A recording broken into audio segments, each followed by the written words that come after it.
Hey everybody, I'm Kara. Welcome to the YouTube-friendly version of my intention setting workshop. In my community every year, I run this workshop usually just at the end of the year and then again a couple of times at the beginning of the year to help you reflect on the year that just ended and to get a jump start on the year that's coming. So in this workshop, we're going to spend a little bit of time looking back at the year that just ended. Or if you don't want to do this for a yearly basis, you could really use any time period that you wanted. This doesn't have to be year-based. And then we're going to go into some intention setting and even just a little bit of very light action planning, mostly with an introduction of some tools. Now, I say this is YouTube friendly, and that's because I'm using music in this that will not catch the YouTube filters. That means it's not what I chose for myself. For that, I have a fantastic Spotify playlist that you can get to in the description of this video down below. So definitely check that out if you'd like a little bit of a different workshop. Also, as we go through the workshop, you can do this live if you want to. It's about the right length of time or about the same length of time as what I do in my workshop. That said, this is time for you. Time you spend planning and intention setting and all of these things. This is time of self-care and time of thoughtful planning about who you want to be and the life you want to have and all of those things. And so feel free to pause this video if you don't need a time, or if a time triggers a particular exercise triggers something in you, just skip it. That's totally okay. Completely up to you, totally your time. If you want to use the workbook that you see that I'm featuring here as we go through, I will also include a link to download that in the description below. So again, everything you need is here, but you don't have to use the workbook. You can just use blank paper if you want to. That will work just fine as well. Okay, I think that's all the instructions. I'm sure I'll come up with something else that I forgot in a few minutes, but let's go ahead and get started. So we are going to begin by just looking back at 2025. There are a couple of different pages in the workbook for you to do this on. One is lined, one is not. Choose the one that works best for you. It's totally up to you. And I'm going to give you 10 to 15 minutes to work on this. Again, take the time that you need. Don't worry about the video. You can pause it and move on ahead. You'll know it's time to come back when you see my shining face come back in the video, and we will get together with the next activity.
Welcome back, everybody. I hope that time was valuable for you. I find that reflection can be both really amazingly lovely and really challenging. So, if it brought up some hard stuff for you, take a break. That is totally okay. You do not need to power through anything. This time should be about opening your heart and broadening your perspective. It should not feel painful. And so, if it does, I encourage you to take a break, take a step back, process that with somebody you trust, whether that's a friend, a family member, a therapist, whoever that is, and work through that information. Our mental health is so important, and at least in America where I live, it is so often ignored or thought of as something that you don't need to pay attention to. I don't aspire to that. I think our mental health is one of the most important assets that we have. So take care of you. When you're ready, we're going to start on the next activity, which is the Keep, Stop, Start list. Now, I put this in the intentional setting workbook for the year, but I use this list a lot during the year. I use it at least every quarter. Sometimes I use it every week. And this is an opportunity to think about your reflection in a lightly actionable way. We're not necessarily committing to something here, but we're really just looking back at that reflection that we just did, or just looking back at a time period and going, well, what was working for me? That's what I want to keep doing. What wasn't working for me? That's what I want to stop doing. And if I stop doing those things, what could that make space for? That's what you're going to start doing. So you can use this activity in a couple of different layers. I'm just going to provide you with an open-ended time here for you to use, and you can do whatever you want. You can just brainstorm the list and then come back to it at a different time and actually choose a couple of things off of it that you actually want to commit to. Or it can just be a place to hold some thoughts for now. And sometimes just writing it down is enough to make our brains go, oh yeah, that's what I need to do. So just choose what works best for you. And again, I'm going to give you 10 to 15 minutes to work through this. But again, take the time that you need. Use this video as appropriate to you. And I will see you here for the next activity.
Hey everybody, I hope that that was a valuable exercise for you. Again, Keep Stop Start is a fantastic tool to come back to at any point in the year where you're just feeling like things are not working well for me. You can do it after journaling like we did in this exercise, or you can just do it as its own form of sort of journaling and reflection. It's a really, really great exercise. I use it all of the time. It's one of my favorites. This next exercise is also one of my favorites. I love a one word or one theme for the year. And I have been doing this since probably 2008, I think, choosing a word or phrase to sort of guide my year. Now, if you're in my community and you're around and you're on my newsletter, which you can also get in the link in the description, you'll know that I check in with my theme at the beginning of each month. And I'm going to continue to do that for 2026. And I am excited for my word or my theme. I think it's going to turn into a theme. It was just a word, but I think it's a theme for 2026. So, the way that you're going to do this next part of the activity is to first just think about what do you want more of in the next year? And brainstorm a list of possible words or themes for 2026. So those words or themes can be anything you want. They can be big and lofty. They can be practical. They can be silly and whimsical and playful. Mine's a little bit of both, actually. And so I'll be revealing that just after the new year. If you want to know what that is, come and check it out in my community. Again, I'll be checking in with it all year long. But once you've got that word or theme that you have decided on, then what I encourage you to do is what I call interviewing your word or theme. So let me bring up that page. This is just for me, the best way to do this is just a simple mind map. And I just start to go, what does this word make me think of? And it often sends me to dictionary to look up all the different definitions of a word. And then it might send me looking at different synonyms or other supporting words that might work well with this one or that might come up. I might look for quotes where this word is a word or song lyrics, or I might search for images. This could turn into a whole vision board activity. You can do it however you want to, but it's a good way to think about your word and to just decide, is this really the right word for me? Now, I'll tell you, for 2026, I think I did this with 5 words before I think I've settled on my theme. It's December 27th as I record this, but I think I'm right there and I think I've got it, but it may take you a little bit of time and that's totally okay. And if you haven't settled on your theme until February, that's also okay. This is your life. You get to live it however you want to. So again, I'm going to turn on the music, let you dig into this activity. It is one of my favorites every year. Sometimes, as a lot of people have told me in my live versions of this workshop, oh my gosh, my word just found me. And that happens too. And be open to that if it happens for you. I'll see you in our next activity.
All right, friends. Well, I hope you found that to be fun and enjoyable.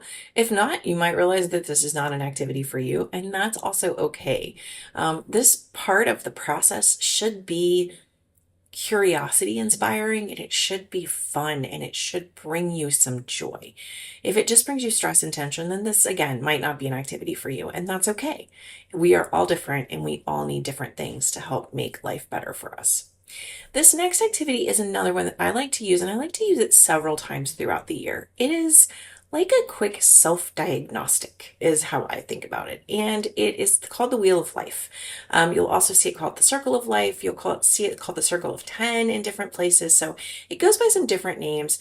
And you can label these little chunks in different ways. I'm just doing it the way I have chosen to do it. You'll find templates for this online that have all sorts of different styles and settings to them. But I do this around the dimensions of wellness. And I try to check in with myself about once a quarter using this activity and sort of see where I am in these different dimensions of wellness.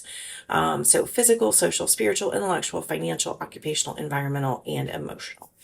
And what this tells me is just how am I doing? Now, this is not like I want to get a 10 in every area.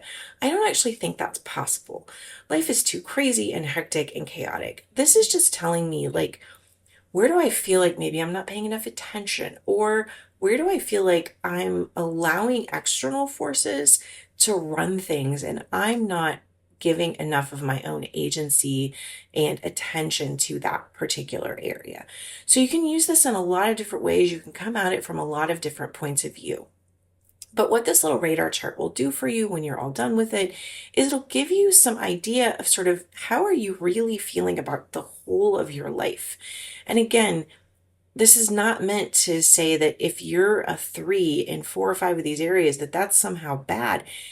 If you're a busy working parent with kids, or if you're a busy working caretaker of aging parents, that's just real life sometimes. And that's okay. It's a season. It's where you are, and that's all right. Now, it might be a symbol to you that if you keep at it like that without finding a way to make some intentional space for yourself and take a break, that you might not be able to keep that pace up for a very long time. So again, use this as like your own little mini check-in with yourself just to see how things are and keep some notes. I love looking back at these and just seeing sort of how I've been doing over the years, and what these make me feel as I look back at them and see how things are. Okay, so we're going to use this, and then after this, we're going to go into some actual planning activities for the new year.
Hey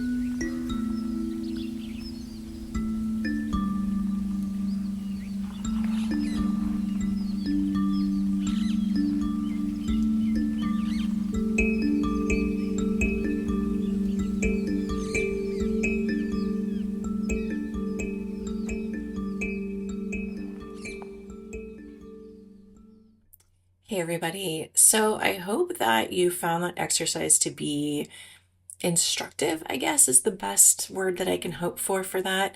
And then it's guiding you to think a little bit about where you need to focus for next year. And so now that we kind of know what the overarching theme of our year might be through our word, and we've done that self-assessment to know where we might want to put some attention. Now it's time to actually focus on some planning for the year. And I've just put in 5 of the bazillion random tools that there are for doing this. There is no right or wrong way to do this. I'm just going to introduce you to 5 of these that I think are helpful. I've got a ton more, and one of my aims for 2026 is to share more of those tools in my community. So again, if you want more of those and you're not already a part of the community, make sure you check that out in the YouTube link, in the link below in the description. I would love to have you there. But this first one is what I call the map of the year. And I use this in a couple of different ways. First of all, I use it to map what I have been doing as monthly themes. And I'm still debating with myself for 2026 whether I'm going to map this as monthly themes or as quarterly themes. I haven't decided yet. Maybe a mix of both. Who knows? Because you can always change the plan as you go. That's totally okay. I also like to use this as just a way to sort of draw a picture of what's happening in the year. Like, I already know a couple of big trips that I'm taking during the year, and I already know a couple of big projects that I have during the year that I'm going to have to make sure I make time for. And I find that this one page, really consolidated calendar is a good way of mapping out the year visually for myself so that I can see, okay, where am I going to have to really put a lot of effort and make sure I'm, staying focused on my habits and my routines when I'm super busy and deal with all of those things. So I just like this quick at a glance monthly overview. Last year I did this on paper and pencil and I just took a picture of it and had it on my phone. This year I am going to use a version of it on my iPad mini, and I'm going to just have it with me in my phone all year as well. So you can do whatever. And if you just spent the paper and pencil and you want to put it up on a corkboard next to your desk, that's okay too. All of those work. So this is one option for you. Another option, and this is one of my personal favorites. I've been doing this since 2016. So this is the 10th year of my 26 and 2026 list, it was 16 in 2016, 17 in 2017. This is a fun way to set some goals that have some whimsy and some play to them. This list is inspired by an idea off of Gretchen Rubin and Liz Craft's podcast, Happier. That's where the idea came from. It was inspired by a listener who had written in, so it's not even their original idea. I've seen people transform this into 50 things to do before I'm 50, or 50 things to do in my 50th birthday year, or 25 things to do in the year I turn 25. So it can be whatever you want it to be, but to play in some way is what this brings out for me. Is that this is a way to think about what are some whimsical and fun things that I want to do. I will put super big things on here that I'm looking forward to. Last year, we took a trip to London and Amsterdam during tulip time, and that trip was on this list. I knew I was going to do it, and barring any sort of massive crisis, I was going to do it. And it was such an amazing trip. I cannot tell you how much I loved it. And so it was fun to cross it off. I have never, ever completed the whole list. That's not the goal. The goal is just to set some intentions for the kind of life that I want to live in the new year, whether that's through play or curiosity or through action or adventure or through fitness and health or books to read or restaurants to try or whatever it is. There are loads and loads and loads of ways to use this. And I just find that this is a low stress goal setting activity that I can get behind. It doesn't carry the same weight as a New Year's resolution to it, but it is, and I don't feel the same sense of failure. This is something that I can quest to do all year long, rather than it being like, well, by January 15th, I didn't make it to the gym again, so I failed, and therefore, who cares? I'm never doing this again. So I love this kind of a list activity. The next activity I want to introduce you to, which you've probably heard of before, is a vision board. I love a vision board. Several years ago, I used to make monthly vision boards, and I loved that activity. I got away from it because I stopped subscribing to physical magazines, but I'm like, I know how to do this digitally. So I may go back to monthly vision boards again. I'm not sure yet. We'll see if that's going to happen. But I definitely do a yearly one. I've done it for many years. I love them. They make me happy. So I'll be sharing my 2026 vision board in my newsletter as the year gets started. So definitely something to check out if that speaks to you. Two more to show you. And again, you don't have to do all of these. You don't have to do any of them. Just choose one or two that might work for you if you want to, or go looking for other tools that might fit the way your brain and body works. Another one that I think is always a good one, and this is a great partner. If that keep, stop, start list was a good thing for you and worked really well, another good one is to think about this in terms of, well, where do I put those start doing things, and how do I tweak myself on the stop doing things? How do I attach that some way into established routines? So our lives are run by habits. And even if you think you don't have any habits, trust me, you do. We all have patterns of behavior that we follow without even thinking. And so really spend some time thinking about your life in terms of, well, how do I make myself get into a new rhythm? BJ Fogg is the author of Tiny Habits? I think it's Tiny Habits. And he talks in that book about wanting to build a fitness habit. And so every time he went to the bathroom, he did 10 push-ups or 10 jumping jacks. That may not work for you, but if you get the idea, we're just trying to link things that you're already doing to new behaviors you want to start doing. For some people, it's starting to floss. It's taking medication in a timely basis. It's walking every day. It's doing Bible study or prayer time on a regular basis. Whatever it is, start to think about how that could fit into your day as a part of your already established routine, because that can help you stick to things a little bit more easily than just trying to power through. Okay, one more to show you. And this is for those sort of bigger activities that you might have in your life. Let me move the page around here because we've gotten a little off kilter. I cannot. There we go. Got it. Can I make this bigger? Oops, too big. Okay, that's probably as good as I can do. Sorry about that. Sorry that the image isn't going to be as clear in the video.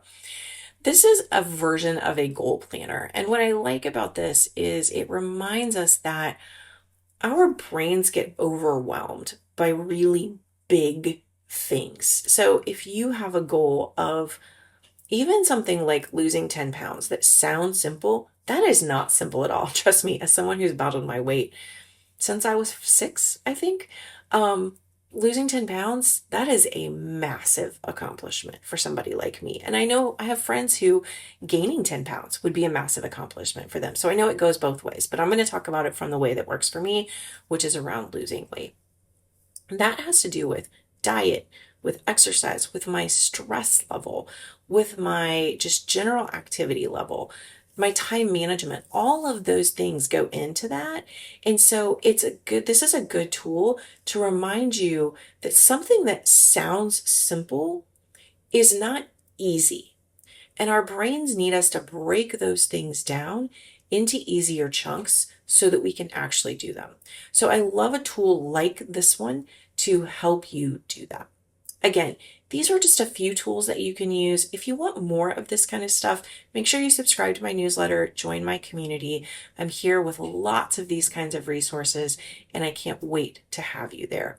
I hope this has been helpful. Please hit the like button and subscribe if you want more video content. Thanks, everybody.